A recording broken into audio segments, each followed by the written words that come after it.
Welcome, everybody, to Broadcast Team Alpha, where we bring you cutting-edge conversation while exploring the quantum possibilities. And I know that I have said that we are really going to do it again tonight, but I don't know if I could put any more meaning into saying that today or tonight. We are really going to do it tonight. I'm so excited about our guest.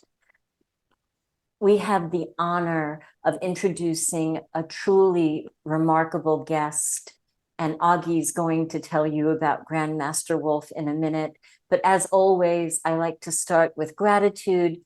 Thank you for being here. Thank you for showing up for all of our shows, not just the Tuesday night show, but the Sunday night show, the paranormal show at 8 p.m. Eastern, and then the quantum well-being show, which is a little short little blip Friday evening at 7:30. Right now, I'm doing Unleashing the Law of Attraction on weight release. So it's a little bit more nuts and bolts, practical life, not so mystical.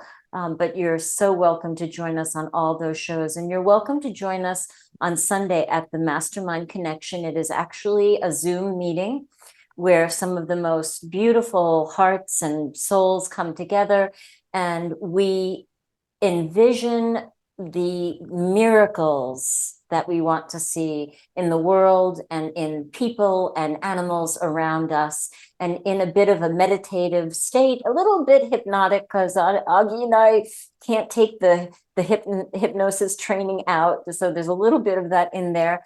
We envision the peace in the world. We envision, we can't necessarily change the course of nature, but when we do go to that place of no mind, we find ourselves in safe harbor when other things are happening. So we come together as a group think, and we create beautiful things together. If you'd like to join us, just send an email to themastermindconnection@gmail.com. Augie will send you the link. It's Sunday afternoon, 2 p.m. After the first hour, we have a meeting. Everybody gets their coffee. We hang out and have really great discussions. So as always, thank you for supporting us either through PayPal or through Super Chats. We're always so grateful. And without any further ado from me, Augie, please introduce us. Yes, we have at least two of us here, or maybe three. We have coffee in hand and we're ready to go. I am so honored to have Grandmaster Wolf with me, because Nori and I have a good friend down in Australia, Monk Sue. And he has told us about Grandmaster Wolf, and there's some incredible stories. So we're going to hear a little bit about that. Tonight will be very special. You will meet someone of his like you probably have never met before. Grandmaster Wolf is a mystic.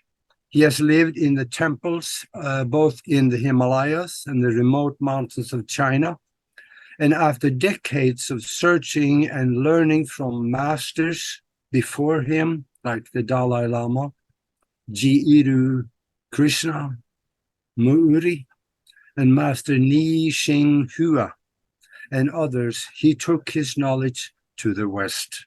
And I'm so glad because now he's living in Sweden and we have him right here with us. Grandmaster Wolf has also been a practicing Taoist monk for 40 years and awarded martial art expert for 50 years.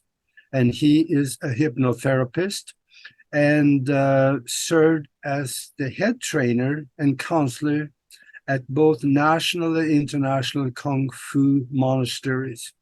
Grandmaster Wolf also helped thousands of people over the decades and developed special therapies for healing and the betterment of the physical, mental, and the spiritual body. So let's hear it from Grandmaster Wolf. Welcome, welcome, GM. Welcome. Well, thank you. Thanks for having me. It's nice to meet you both. Such a pleasure. It's such an honor. So it is. Well, I've been doing my homework and I've, grown to truly appreciate your work. And I'm so aware of how little I really know in this whole existence, but I'm so grateful to have you here. And I guess I would love to start with just a beginning question, which has often been on my mind. And what really is a mystic? We hear that word thrown around so much, especially right now. What, from your perspective, is a mystic, GM? A mystic is basically someone who has, for whatever reason, no interest in the contemporary, everyday.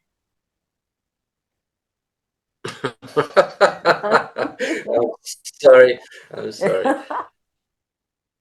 No interest in all of the knowing and knowledges that don't really go anywhere in life.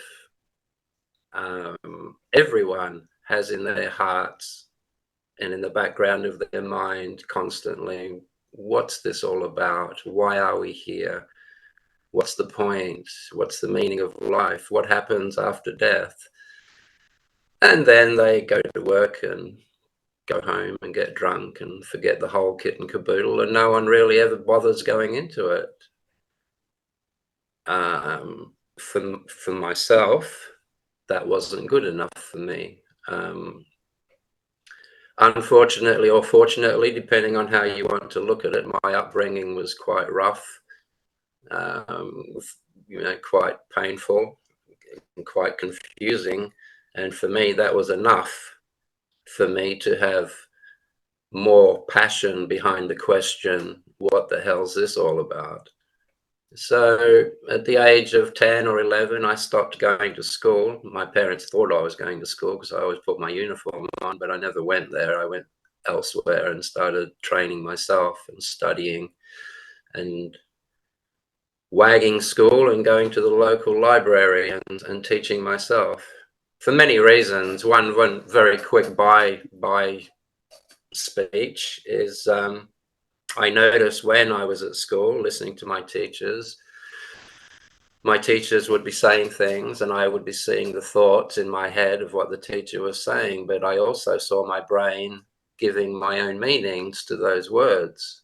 And then I thought, well, aren't I teaching myself here if I'm just listening to my own meaning of these words and not the teacher's meaning? So I thought, I can go without the middleman. And so I just went straight to the library. I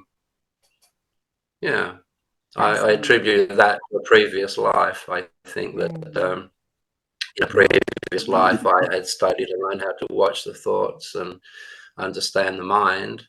And that little bit was enough. I brought that into this lifetime, and that was enough to kick me off back to where I left off before. Did that answer your question? Absolutely, it did. Thank you. And I guess the question that comes up from what you said, and it's really a bit of an enigma for me at this point on my journey. How do you not think? How do you bypass? Right? How do you bypass that part? How do you bypass the middleman? How does that happen? I mean, is it years of, studying and trying to, I'm not trying to, I am in the process of self-mastery, the very beginning process. There's so much, Grandmaster, there's so much to learn. And that it's like that piece that's in the way, it's like a trap door, you know, and I keep thinking, if I could just pry it open, right? It's called, we call it the hedge. It's a hedge. When there's a beautiful house, if you're walking down the street and there's a beautiful house built on the side of the street, but they have a 10-foot hedge between you and the house, you can't see the beauty of the house. Yes. Even though people live there. And it's the same when you are born, that's like the house. But then people start putting names and labels and opinions and judgments into this little baby, and a hedge grows of thought between you and the outside world. And then it's all guesswork after that. Mm-hmm. So that hedge is your thought process.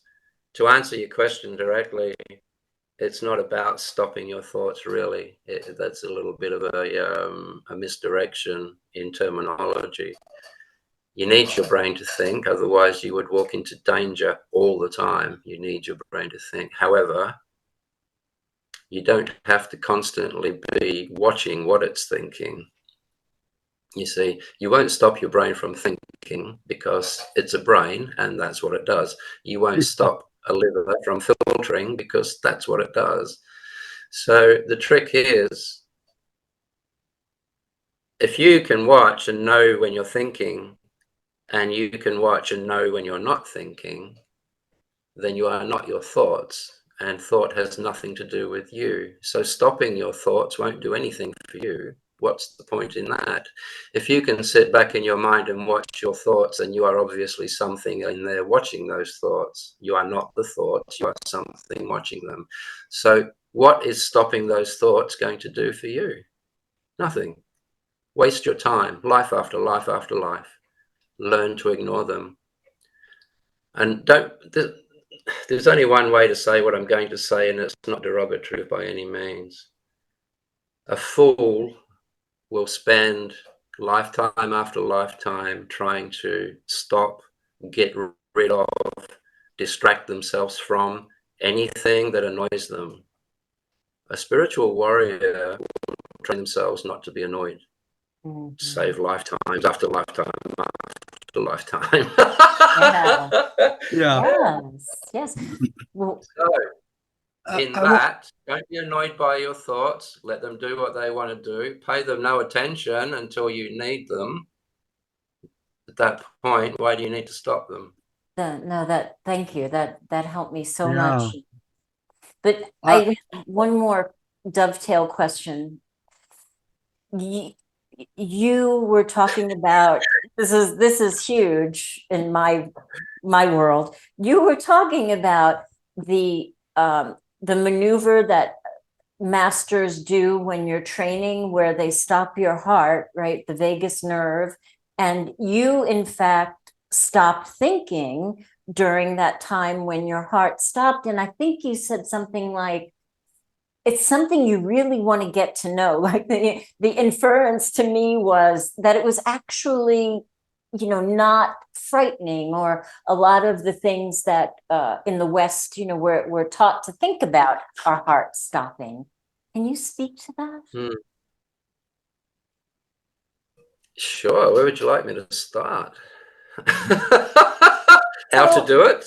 Well, I can't imagine you couldn't, and you explained it, that you didn't really feel anything because you weren't there. You were no longer there, right? Your heart had stopped, your brain had stopped, and you don't have thought. Yet when you came back, you had the sense that it was pleasant or not unpleasant, or I'm not sure if I'm phrasing my question. No, it's okay. I know what you're saying. Occasionally, things that I know come up in my mind in Chinese or in Tibetan, and it takes me a few moments to switch that into English. Mm-hmm. Okay. You can't think of something you don't know. You have to know it before you can think it. If I ask you to think of a motor car, if you don't know what a motor car is, you can't turn that into a thought. You can't create a picture because you don't know what it is. So you can't think of something you don't know. So you know it first, and the knowing is invisible. And this is why the monkey we inhabit has to turn the knowing into picture form so it can get its little head around it. This is the ego I'm talking about now. A very, very quick, for instance, think of someone that you love very much. Okay? How do you know you love them? Doesn't require thinking. Doesn't require pictures. You just know. You don't have to think about it. You don't have to put it into words. You don't have to analyze it. You just know. Do you love this person? Yes. How do you know? I just know. Of course you do. That's an example of knowing something without having to think about it.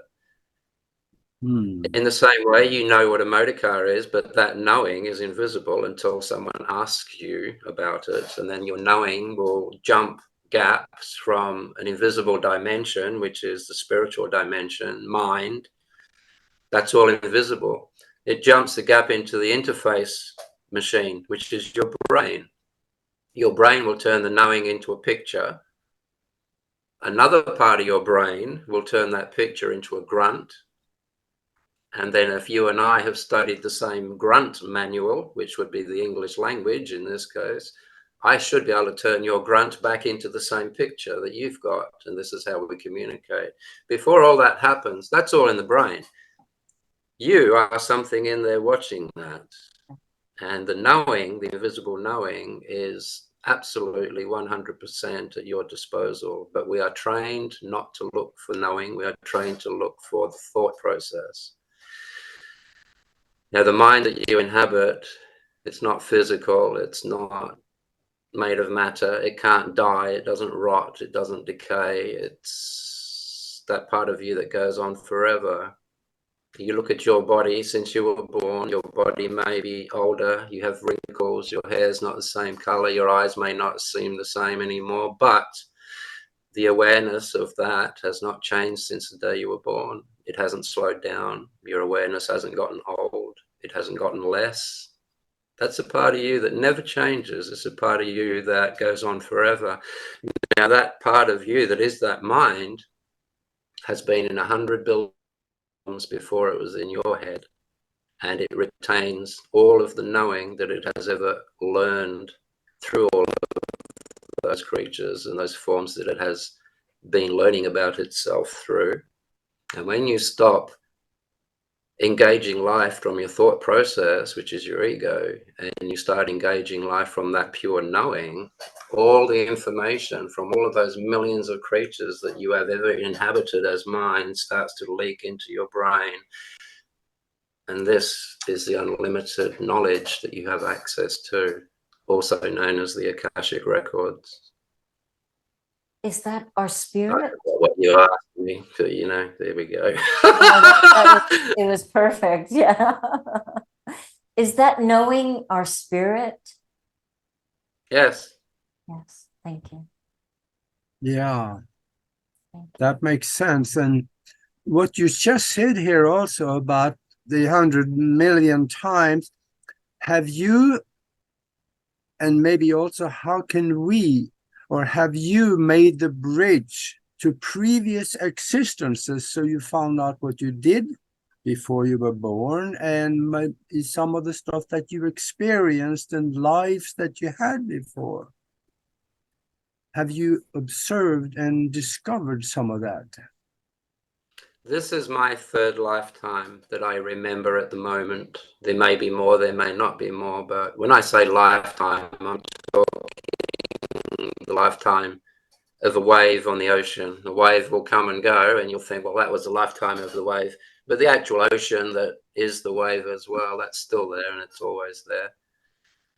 So for me at the moment, I can remember 2 previous lifetimes in human form. This is my third one. A lot of my problems as a youngster, I think, probably was that I was having memories at the age of 9. I was having memories that weren't mine. I was having adult memories. and I used to speak about things that I shouldn't have known about.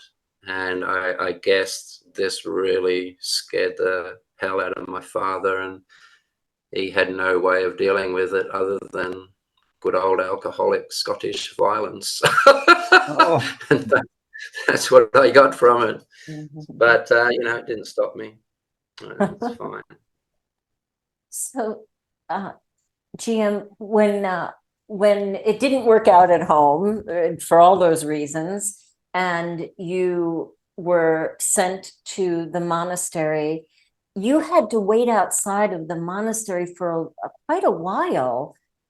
And every time I think about that, you know, I think about this, I guess, adolescent, right, teenage boy who was outside in a foreign land just waiting. What inner resources helped you during that time, or how was that? I wasn't being beaten up. That was No. enough. Ah, I see. That was an aha moment. Okay. Yeah. yeah. Wow. Okay.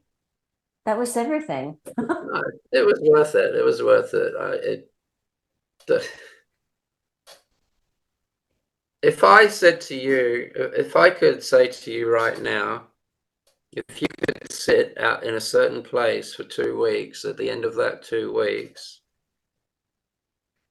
I will show you immortality and introduce you to the original mind in all things. Would you sit there for 2 weeks? Would that be Absolutely. easy for you? Oh, I'll be there a month waiting for you. There you go. There's your answer, threefold. Amazing. Amazing. So I have some questions that stem a little bit from years of being a registered nurse. And, you know, I had an interesting childhood that led me to be in the trauma, the burn and the trauma ICU, had a lot of trauma in my early life, and saw a lot, you know, in that setting. There was always that conversation about the unseen world, that there were spirits waiting for the person to die. and and I often wondered about that, especially later in my career when I moved into hospice and, you know, helped people in that capacity. What are they waiting for? I mean, do they inhabit this? Do they take the soul, or what really happens there, GM?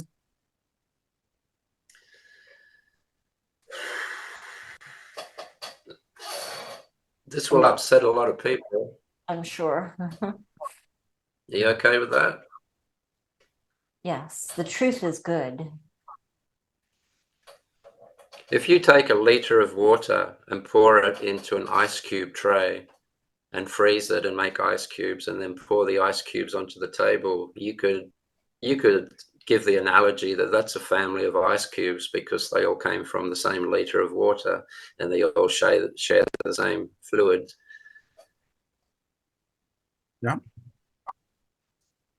When they die, when let's say you melt, let's say you've made a dozen ice cubes, and that's the family that we're looking at right now. Let's say 9 of those ice cubes melt as an analogy to death. And then eventually you're the only ice cube left, and now it's your turn to melt. And you're going to go back into that same liter of water that all the rest of them went into. Now, the observer watching that will just see you melt back into a liter of water and there's no longer any separation. But each ice cube, for a moment in the ice cube tray, had a completely different viewpoint to all the other 11 ice cubes because it was separated momentarily. So when you go back into that liter of original water that used to be 12 ice cubes, you have a familiarity there. You would have 11 familiar feelings, let me say it that way. Yeah. And as water mingles through you, that used to be ice cube number 3 in the rack, which might have been, let's say, one of your siblings, you would feel a recognition as that piece of water went through you, because at some point you shared a moment in time as ice cubes from the same tray in the same freezer, etc. So that's what that is. That's the best I can say it. Thank you. There is only one at the end of the day. Let's say a dozen waves come and go on the ocean, and a dozen waves, they've gone back down now. They've flattened out onto the ocean. Can you say that they've disappeared? That they've gone anywhere? No. They're not. They don't look like waves anymore, but they haven't evaporated. They're still in the ocean. If you take a cup of water out of the ocean and freeze it, and then throw it back into the ocean, and then it melts, can you say that it's gone? No, it hasn't. It's still there. It just doesn't look like an ice cube anymore. So you never, ever, ever get away from the oneness of life. It just simply isn't possible. So when you die and you see these pictures at the other end of the tunnel, or wherever you see them, you have it's half spiritual and half physical. When you die, for the first 30 minutes, you are still producing brain waves. Your brain is still thinking and doing all sorts of things. Spiritually, though, because your body has died, you are feeling this familiarity as you seep out of the meat and back into the spiritual realm. But because your brain is still connected at that moment, it's turning that familiarity, those familiar feelings, into pictures. And those pictures are going to pop up as your sister, your grandmother, your auntie, your uncle, etc., etc. So I'm not saying it's not the case. I'm not saying it is the case. I'm saying that you do reunite with the original. You do reunite with the original. I shall leave that there. And shit, I don't know. I don't think I can add anything to that. So that's what happened. Yeah. Thank you. It was I got an wonderful. addition to that. There is a saying, and I want to hear you if you think it is true, and that is that nobody dies alone. Could it be? Nobody dies alone, and everyone dies alone. Depends how you want to look at it. Yeah. The alone comes from the monkey brain, the body that we inhabit, the animal that we inhabit. That's the alone bit.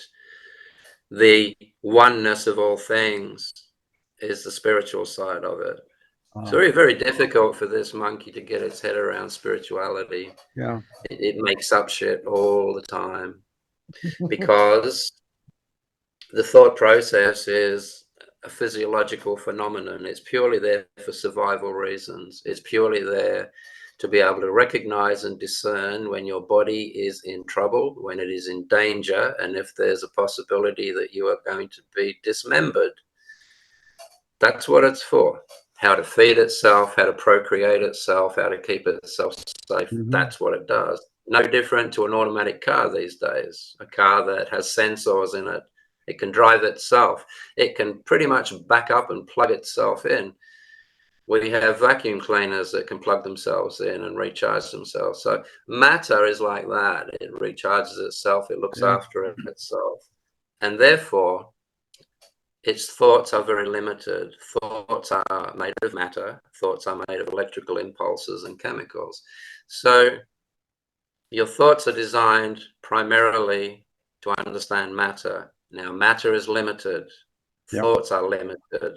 The psychology is limited by time. It's limited by delineation. It's limited by the fact that you're going to die one day. So it's going to run out of time. It's limited emotionally. And it's limited by not understanding the difference between real and unreal anymore. It's lost that ability. So to get that thing to try and understand spirit or mind, which is limitless, it is not made of matter, it is not delineated, it's not locatable. That is like trying to eat soup with a sledgehammer. It's the wrong tool. It won't work. This is why if you're going to study mysticism, enlightenment, you've got to get out of the monkey brain. Yeah. Let it do what it does. It's going to look after itself. It's going to survive. It's going to do all the things that matter should do while you're inhabiting it. But it ain't going to follow you into the spiritual realm because it doesn't know how, and it doesn't even know what you are. When you're in there meditating, you can take any thought and break it in half and look into it. And there's nothing in that thought. It's data. It doesn't know you're in there looking at it. There's no idea that you're even there. It's a dead thing. So it's never going to understand spirituality. So what you have to do, first port of call, get out of your brain, and then everything else comes in a very quick time. Could we have your comment on the thousands of people that have had near-death experiences? They find themselves, most of them or many, going through that tunnel and meeting their mom that passed over at the other end, and there is love. There's a phenomenal feeling of love, even before or during the tunnel or after. Can you comment on this? That love is there before you die. You don't have to die to feel that. The only reason it becomes so intense is because you've left the ego.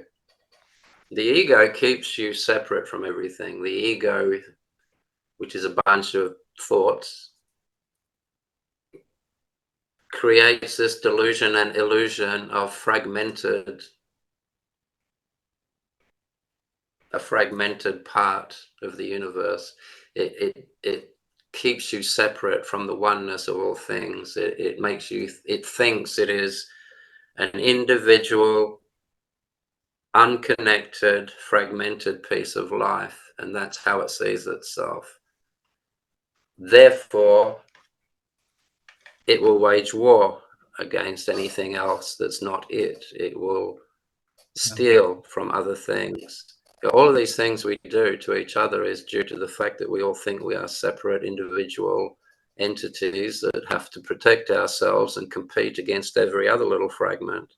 And it simply isn't the case. And that bars you from love.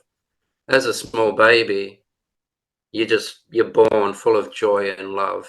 Absolutely, unless you're hungry, and that's a different matter. But usually as a baby, it's all happy, happy, joy, joy, until the ego grows. And then that wonderful internal joy disappears, and we spend the rest of our lives trying to replace it with pleasure. Yeah. So true. And that's what keeps us separate. So that love and that joy that you feel, if you know about astral, if you ever get out of your body, that joy is immediately there, because that's what you are when you leach out of the body. That happiness is constantly there. The joy is constantly there. It's always there. That's what mind is made of. Love, consciousness, joy, and awareness. They are the ingredients of mind. And as soon as you leave the body, pop, it's all back there again. Usually, though, in my experience, and a couple of thousand people I know that I've been with through their death, when you die on a regular basis, as was the practice that we used to do it 5 times a week, which we got into a lot of trouble for because we weren't meant to. But anyway, when you see the light at the end of the tunnel, you have 3 options when you leave your body. The light at the end of the tunnel, when you get there, you will find that that is your new mother's vagina, basically. The first thing you're going to see isn't St. Peter, it's going to be a nurse. And she's going to hold you and put you on your mother's belly, your new mother.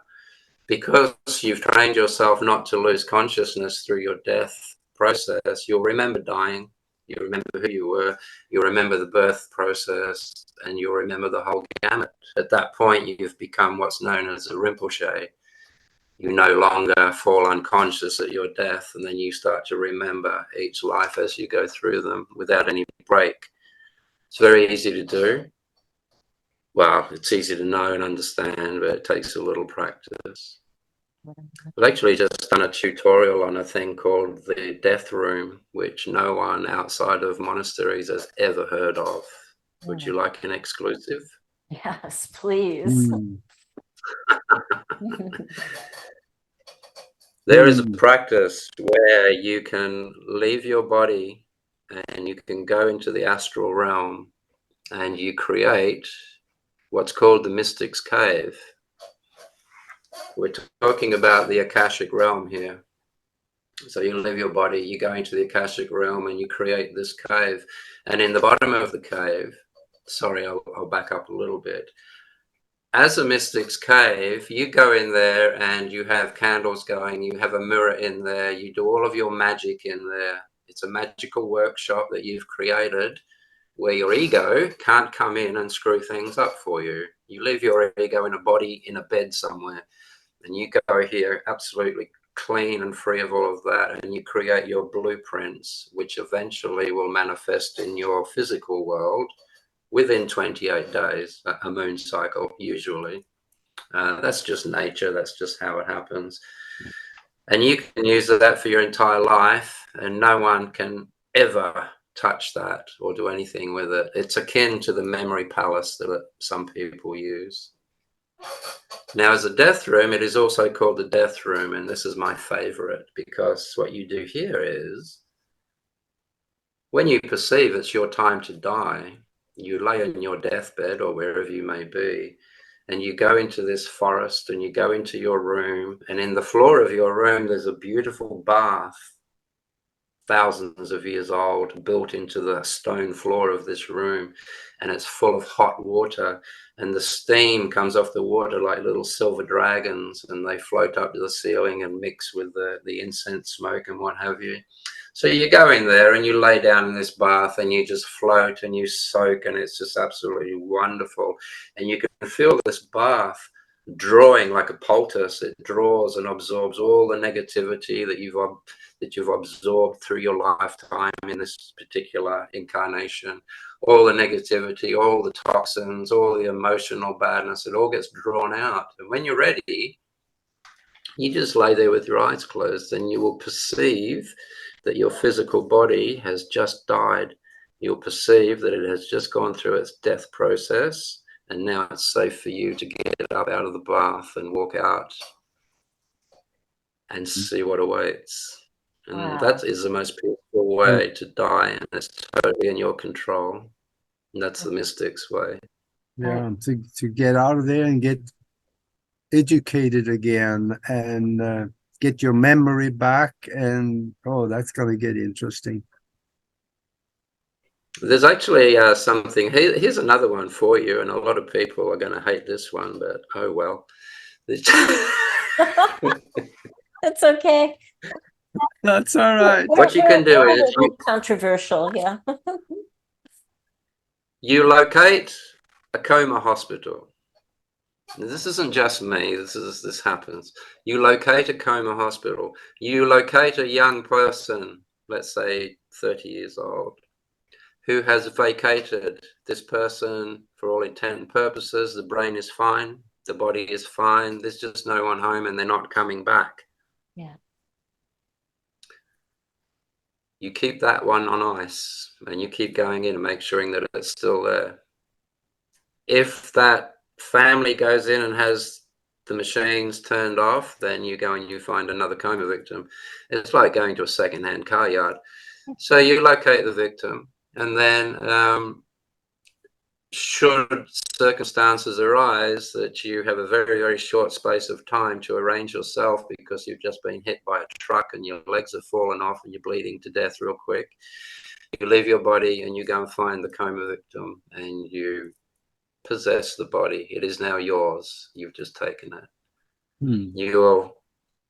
You absorb some of the memories of the previous occupant, but all of your knowing that you turn into thoughts is still with you. And as soon as you enter into that brain, all of your knowing turns into picture form, and your ego reproduces itself in that new body. And lo and behold, to all the nurses and doctors, oh my God, Joe just woke up. That's right. Wow. That is Go what on, go on.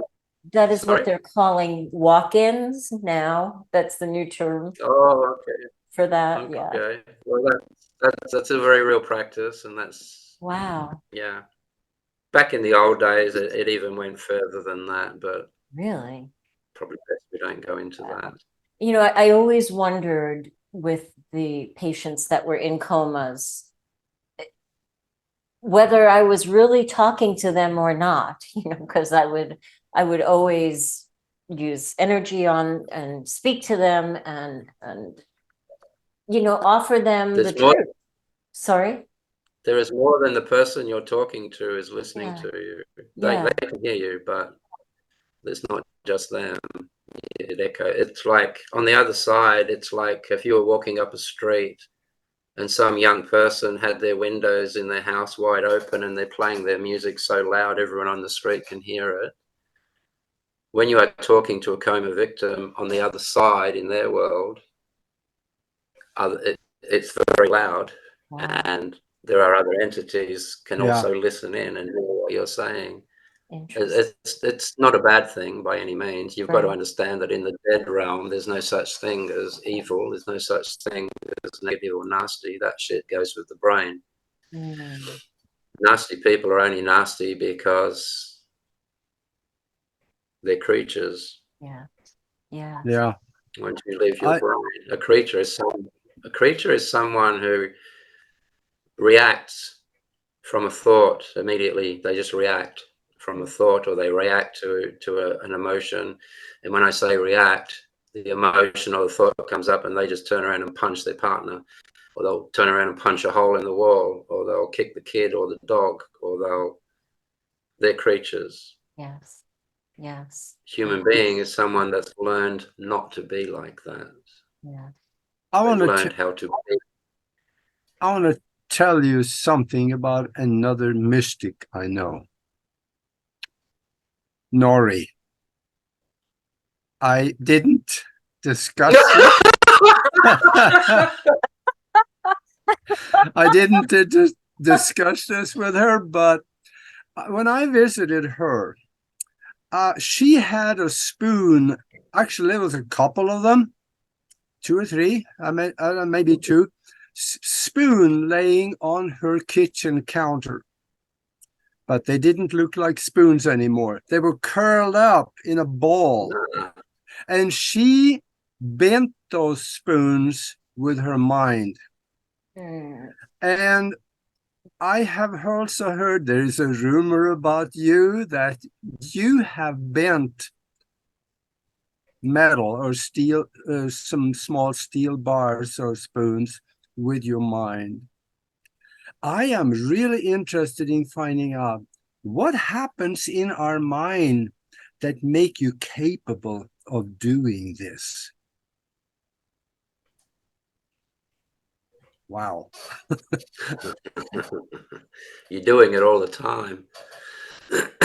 Let's say right at this moment, I take you, Agi, spirit, completely take you out of your body. Your body goes flop, it's dead, can't move, it's just going to go stiff and rotten. Put Agi back in there, body comes back, it's alive again. So whatever you are in there has the ability to bend meat with your mind. You are actually psychokinetically moving your body. So you're already doing it, but that's not the question you asked. I know it's not the answer you're looking for. The answer you're looking for is this. Your ego will have you, no, not you. The ego thinks it is a separate individual fragment from everything else. And because of that concept, it can't see any possibility. It cannot see any way of how you could affect something that you're not connected to. ESP, how is it possible that I can read your mind because you're nowhere near me and we're not connected? That concept will stop you from doing everything and anything spiritually and powerfully, and that keeps you controllable. by the powers that be. If you learn to put your ego aside, turn it off when need be, ignore it when necessary, however you want to do it, it's as simple as when you have no self, no thought of self, no thought of other, suddenly you are the spoon, you are the bending, you are the bender, all at one moment. There is nothing here in the edge indicating that you are a separate, unattached fragment from the rest of it. So once you stop creating thoughts that fragment you and separate you, what is left is oneness. At that moment, the moment, there is no thought. You are the spoon. There's nothing stopping you from being the spoon. There's nothing separating you anymore. And the spoon is no different to your finger. And you can bend the spoon just like you're bending your finger. But as soon as you have a notion that it is Agi trying to twist the spoon, you don't have a hope in hell. This is not possible given those beliefs that you are a fragmented entity. If you want to go back 20 billion years, but I've done this a few times with people, if you want to go back 20 billion years, I can explain why everything is what it is and how it works. But, you know, it's up to you. Is that, Yeah. is that referring to the Big Bang or what is? Oh, way before that. Way yeah, before no, that. that came Not way a good before historian, that, yeah. yes. Do you want to do it? Yes, please. Alrighty. Let's go back before the Big Bang. Let's go back before matter and all the rest of that. So there's no dust, there's no nothing, there's nothing, just space. Now we know scientifically that space is a thing. We now know that space is conscious.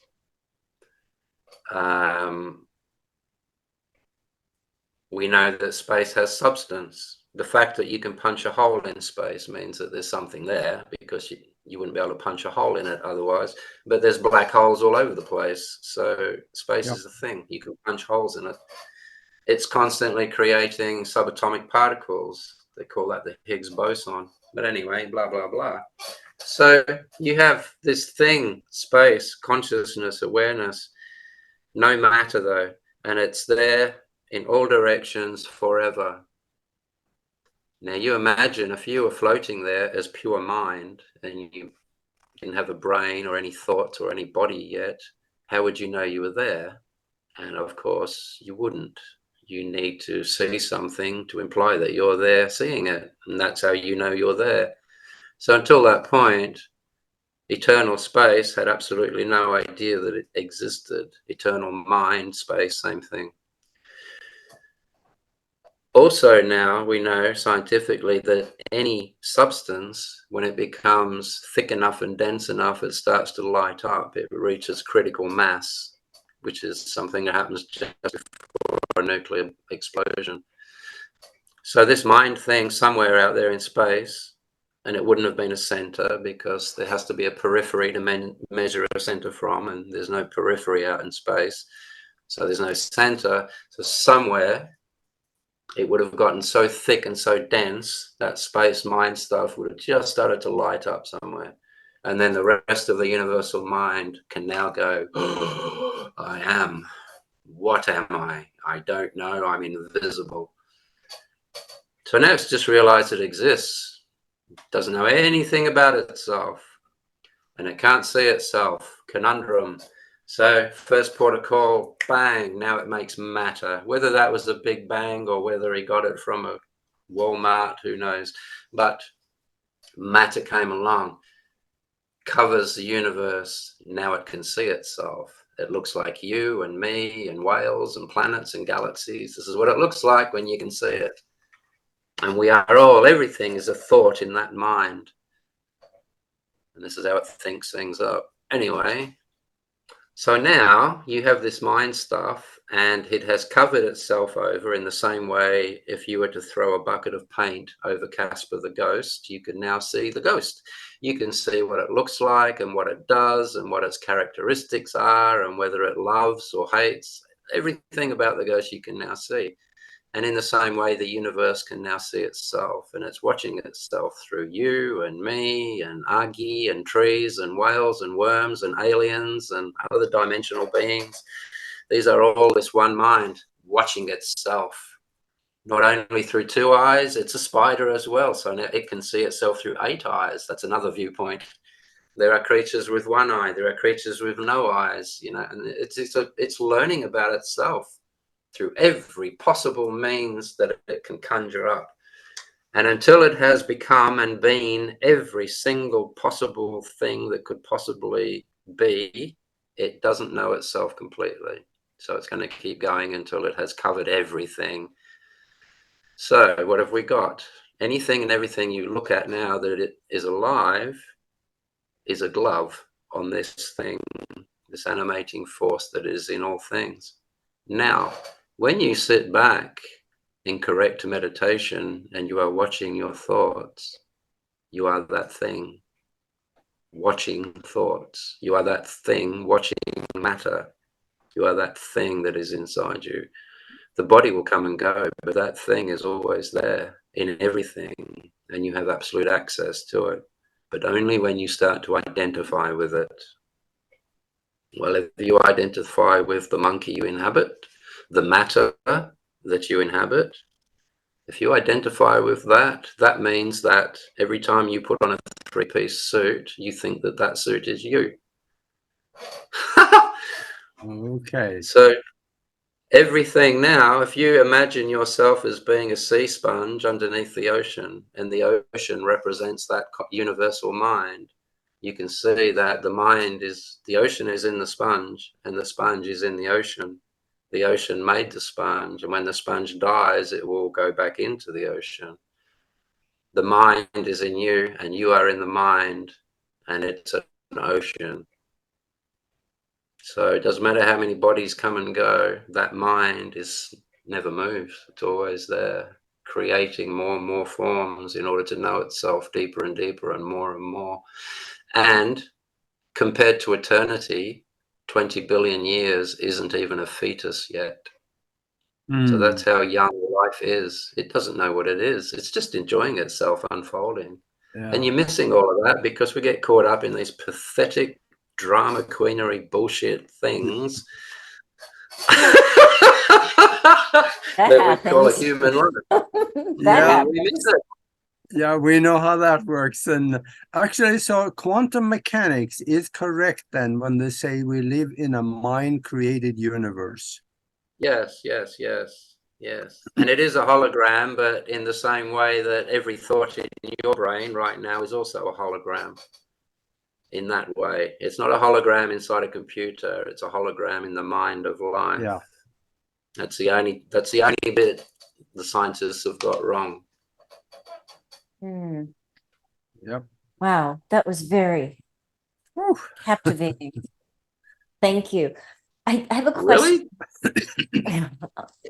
Very satisfying. Well, it was confused, you know, and it brings me back to how little I really know. But, you know, there's something about that, GM, when you just roll it out, there's something that's so satisfying. I don't know. I mean, well, you can see it while I'm saying it. It's not a Yeah. belief. You don't go, oh wow, that's an interesting belief. You don't do that. You go, oh yeah, I can see that. Yes. Big difference. Yes. So A mystic will never talk about anything that he or she thinks. A mystic will only ever talk about what they've experienced.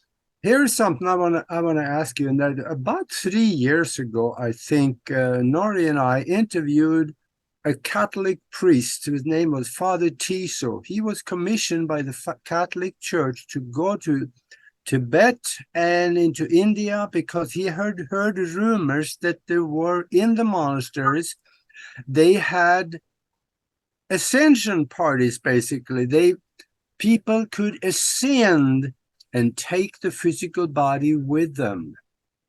And he went there. It took him a year to find the right connection where he could be able to find this information. And yes, he found that is true. People are descending.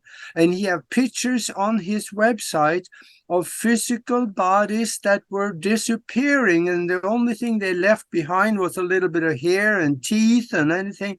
You could fit a huge man in a little bucket by the time, or they could disappear into light and be gone. And he came back with the evidence to the Catholic Church. And of course, they don't talk about this, but what are your, I don't even know what to ask, but could you comment? I'm loving this. This is fantastic. Have you seen anything like this? Oh, yeah. Yeah, I've seen different. Look, when I was about 16, and I had been ordained for a few years at that point, I went and sat in a room with a man. He was about 80 years old, maybe more. Don't ask me about dates and ages because I don't remember anymore. I don't care. He was old, and he was a man, and he had a long grey beard, and he was very, very well respected and powerful, and I'd never heard of him in my life. So I got taken in, and we sat with this man for about an hour, and then someone came to me and said, okay, we're ready. And I'm thinking, ready for what? I don't know. I didn't even know why I'm here. So we're sitting there, and these students walked around and started lighting copious amounts of incense, and the room filled up with incense, and eyes are burning. It was really bad. And this old man, he sat in the middle of the room, and he focused his mind and pictured in his mind, and this was so we all knew that it was him. He pictured in his mind something that you wouldn't normally see. So he pictured a unicorn about as big as a Shetland pony. And he focused his entire mind on this thing, and all of the smoke in the room went and became a unicorn. Not another speck of dust or smoke in the whole room. It had clumped together and formed around the thought picture, the thought form that this old man was projecting. And for about a minute, there was a unicorn walking around the room, clippity-clop, clippity-clop. You could touch it on the back if you wanted to. Someone in the back coughed very loudly, and he lost his concentration, and the unicorn went, and the room was full of smoke again. Wow. That's the power of the mind. Wow. Wow. Nikola Tesla could do a similar thing. Man. So what you're talking about is the opposite. What you're talking about is the ability to evaporate matter. If it was an incomplete evaporation, there would be teeth and hair and all sorts of things laying around on the floor. But if you do it correctly, the molecules will fall apart down to an atomic level, and that would seem like a complete disappearance, or it would seem like an evaporation. But yeah, it happens. The mind created our sun. The mind creates black holes. The mind creates everything that has ever been and ever will be. My God, to evaporate a monkey's body is nothing. That's so good.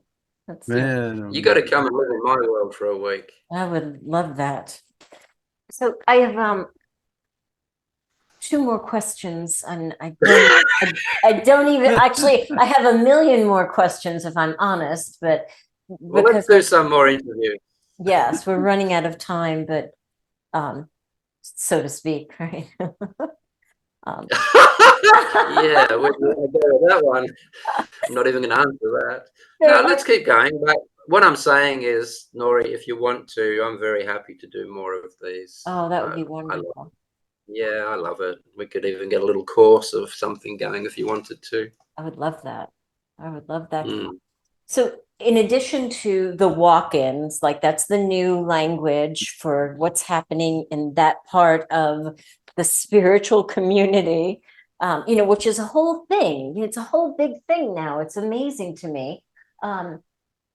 Everybody seems to be channeling, bringing in other thought forms that they say are not them. In the medical arena, people might call that schizophrenic. What is it really? What is it really? Misunderstanding, misconception. It's, what are you channeling? Let's take it back. Look, if I told you one thing only, and that was the story about mind creating matter in order for it to be able to see itself. If you do nothing else in your life but think of the implications of what that means, that's enough, because everything is that mind. That mind is in all things, obviously. It's not a belief. Just sit down and think about it for 5 minutes. It answers everything. It's scientifically demonstrable that that is the case. So what the hell are you channeling? There would have to be another universe for there to be other beings. You see what I mean? The universe is one entity. It's on its own. And everything in that universe, it is in, and that's all there is to it. So whatever you're channeling, it's just another aspect of that. It's another aspect of, not you, Nori, not you, Agi, you, the universe. There is nothing else to channel but self, other parts of self. If I sat in a room with you and got you to conjure up some anger, we just conjured up something that you could go, oh, that wasn't me. That's not like me at all. That was something else took over me. No, it wasn't. Don't be an asshole. You conjured up anger. You've been angry enough times in your life to know what it feels like, to the point where you can conjure it up if you want to. If you wanted to be foolish, and if you wanted to kid yourself, you could say, I just channeled a very angry entity. Life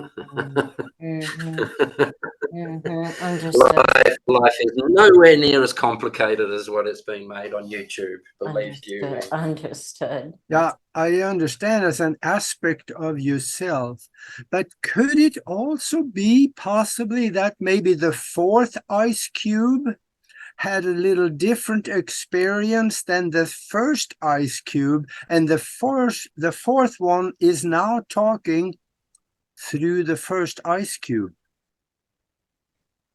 Yes, but you are still part of the same liter.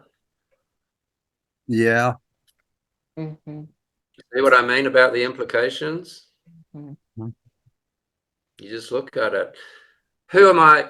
If you've got your head around the fact that you are the universe, and there is an exercise I could give you that makes this so apparent, you would immediately stop identifying with Agi and Nori as Nori. You would start to identify with the universe as being you. Whenever you say me, I, or myself, you would be speaking for the universe, and that's where you would go with it. So I forgot what I was getting at with that. I'm so very sorry, but gee, we were talking about channeling and the third ice cube talking through the first one. Right, the implications. So let's say you identify with that huge, enormous universal mind as you now. You no longer see yourself as the body or the ego or Agi or Nori. And then someone comes up and says, oh, I do channeling different entities from completely different places, not in connection whatsoever. You would think of the implications. Okay, how is that possible? There is only one mind. That one mind permeates through all of the dimensions, all of the different galaxies and planets and dimensions and everything. It's the one mind. So who are you channeling? You see, you don't need to ask me. Once you understand that you are this one universe, you don't need to ask me. You don't need to ask the Dalai Lama. You don't need to ask anyone. You look at the implications of the truth that you know. And if what you've just heard doesn't fit into that, then it's bullshit. Yeah. It's that easy. Perfect. Become your own master. That is the key to self-mastery and self-knowing. When I first learned that, that was 30 years ago. I've never read a book since. Yeah, I like that explanation of the leader of water. That's where it all come from. Yeah. Oh, Isn't that gorgeous? Grandmaster Wolf, thank you. Thank you. We went over a little bit, but it's so wonderful, and I want to be respectful of your time. I'm so grateful. Thank you so much for everything that you've shared tonight, and so really much a pleasure. more. I feel like I don't know. I feel like there's some magic mixed in there, Grandmaster Wolf. I don't know. Yeah. Amazing. This was wonderful. Would you like to see some magic? Yes. Yeah. Next time. Okay. Okay. It's a deal. What a bastard. Keep us on the edge of our seat. Yeah. Absolutely. Thank you so much. Well, look, guys, this has been fantastic. I've thoroughly enjoyed it. I love you guys. You're really cool. This was love good. You right from here. So much love. Yeah. I would love to do this again. I'd love to have you back and visit us, and we'll hold you to that magic. That would really be good. Let's do it. Let's do it. I'll show you a little bit of mind over matter. We'll do something. Oh, that'd be great. That sounds great. Okay. Well, thank you everybody for being here with us. I told you we were going there, and we so did. Thank you, Grandmaster Wolf. Thank you, everybody, for being with us. We'll see you again next week, and we'll see Grandmaster in the not too distant future. Thanks, everybody. Thank you.